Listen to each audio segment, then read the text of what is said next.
اعوذ باللہ من الشیطان اللعین الرجیم بسم اللہ الرحمن الرحیم۔ السلام علیکم ناظرین کچھ انمول موتی پیش خدمت ہیں۔ محترم ناظرین، پھول بادل کے گرجنے سے نہیں، بادل کے برسنے سے اگتے ہیں، لہٰذا اپنی آواز کے بجائے اپنے دلائل کو ہمیشہ بلند کیجیے۔ صرف خدا ہی تمہارے دل کا بوجھ ہلکا کر سکتا ہے، اس لیے خاموش رہو، خاموشی میں تمہاری بھلائی ہے۔ جو عشق رنگ و روپ کو دیکھ کر کیا جائے اسے عشق نہیں بلکہ فسق کہتے ہیں۔ درویشوں کے علاوہ دنیا کے باقی لوگ بچوں کی مانند ہیں جو دنیا کے کھیل میں مگن ہیں۔ یاد رکھیں، مقدس اور پاک مقام میں داخل ہونے کا راستہ آپ کے اندر ہے۔ دانائی کا تعلق بالوں کی سفیدی سے نہیں، عقل اور تجربے سے ہے۔ دل سیاہ ہو تو داڑھی کے سفید بالوں کی کیا وقت؟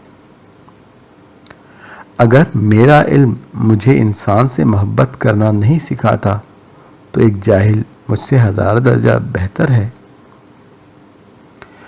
خدا تک پہنچنے کے بہت سے راستے ہیں، لیکن میں نے خدا کا پسندیدہ ترین راستہ مخلوق سے محبت کو چنا۔ بیدار کر دینے والا غم غافل کر دینے والی خوشی سے بہتر ہے۔ ناظرین، کسی نے مولانا جلال الدین رومی سے پوچھا کہ دنیا کیا ہے؟ فرمانے لگے، ہر وہ چیز دنیا ہے جو تمہیں اللہ سے دور کر دے۔ اگر تم عظمت کی بلندیوں کو چھونا چاہتے ہو تو اپنے دل میں انسانیت کے لیے محبت آباد کرو۔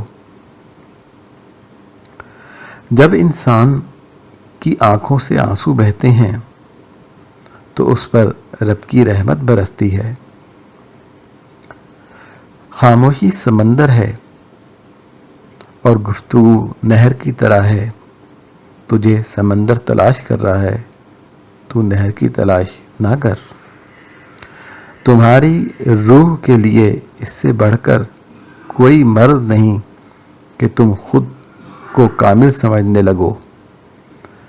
غم سے خالی ہو جاؤ، اس کے بارے میں سوچو جس نے خیال کی تخلیق کیا ہے۔ انسان تبھی اللہ کی طرف رجوع کرتا ہے جب وہ دنیا میں اپنا ہر ہنر آزما چکا ہوتا ہے۔ غمگین نہ ہو، جو بھی انسان کھو دیتا ہے اسے کسی نہ کسی اور نعمت کی صورت میں واپس پا لیتا ہے۔